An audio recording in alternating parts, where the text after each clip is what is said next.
From the Detroit Free Press, it's Tuesday. Here are today's top stories, presented by Bush's Fresh Food Market. Calling all foodies, Bush's is hiring. Are you passionate about food, looking for growth, development, and excellent wages? Come grow with Bush's and apply online at bushes.com/join our team. That's Bush's, BUSCHS.com/join our team. I'm Dave Boucher with the Detroit Free Press. Michigan GOP lawmakers blasted the Biden administration Monday as the Taliban continues its rapid ravaging of Afghanistan following the withdrawal of U.S. troops. The U.S. must do more to protect interpreters and other Afghans who helped the country during our 20-year fight, said U.S. Rep. Peter Meyer. The Grand Rapids Republican who served in the Iraq War and worked in Afghanistan does not oppose removal of U.S. troops, but said the administration bungled this operation. He said, quote, "The way that this withdrawal has been executed and the horrific consequences that we've seen, it's impossible to justify." Myers advocated for months for the Biden administration to help allies leave the country ahead of the U.S. withdrawal. He said the administration should have made this a priority sooner. While many Democrats remained largely silent on Monday, U.S. Senator Gary Peters echoed the comments of others calling for the safe evacuation of Americans and those who helped our troops. U.S. Rep. Alyssa Slotkin, a Democrat who worked in the CIA before joining Congress, issued several statements last week focused on ensuring the safe evacuation of U.S. personnel and Afghan allies. Biden defended his administration in a speech Monday afternoon, saying, quote, "After 20 years, I've learned the hard way that there was never a good time to withdraw U.S. forces." The president also accused the U.S.-trained Afghan forces of quickly folding under pressure. The war in Afghanistan was America's longest war and cost over $2 trillion, according to the Cost of War Project at Brown University. More than 2,400 U.S. military members died during the war, along with thousands of U.S. contractors, allied troops, civilians, and others.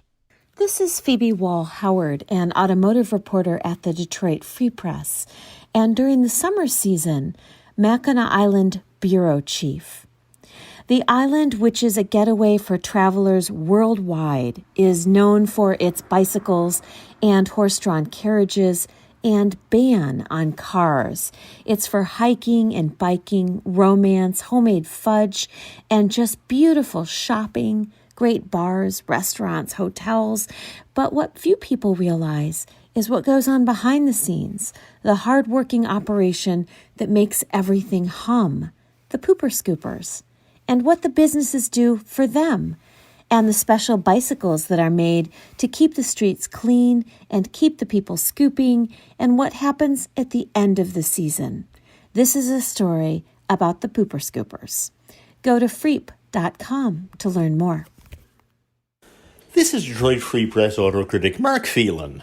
Car buyers and fans of new vehicles got a look at the future of downtown summertime auto shows at the inaugural Motor City Car Crawl this month. MC3, as it's called for short, presented dozens of new vehicles at 6 parks in downtown Detroit, near the TCF Convention Center that's expected to be home base for the auto show next year. The Detroit Auto Dealers Association planned to move the show from January to June 2020, but COVID-19 blew that up. They had also planned to include displays from automakers on downtown streets and demonstrations of new vehicle technologies, off-road vehicles, and more. MC3 was a good start. About 50,000 people came downtown, where food trucks and vendors were plentiful. The highlight of the weekend was a performance by singer Sheryl Crow, which raised around $200,000 for local charities. I enjoyed the Motor City Car Crawl, but there's room for improvement. Some automakers skipped the show, surprisingly including major players like General Motors, Honda, Nissan, and Hyundai. The brands that were there needed better displays to help people find the new vehicles they wanted to see. On the other hand, prominent displays for off-roaders and electric vehicles were very popular. MC3 was a good start, and it points the way for how next summer's auto show can be even better. I'm Kirkland Crawford with the Free Press Sports Department, wrapping up the Pistons Summer League. Their 5th and final game was Monday night in Las Vegas, and even though the Pistons were without Cade Cunningham, Killian Hayes, and Sadiq Bey, maybe there were still a couple of foundational pieces for the future on the floor. The Pistons beat the Orlando Magic 79-78 thanks to 21 points and 15 rebounds from second-round pick Luka Garza.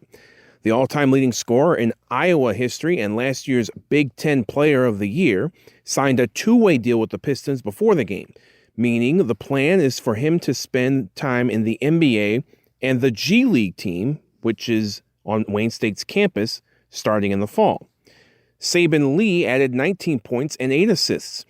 There were a couple of familiar faces for Orlando, too. Former Big Ten Freshman of the Year, Iggy Brasdeikis, scored 13 points, and fellow former Wolverine John Teskey had 2.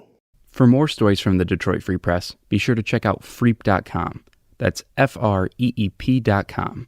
If you're a fan and want to support our quality local journalism, subscribe. Go to freep.com/special offer.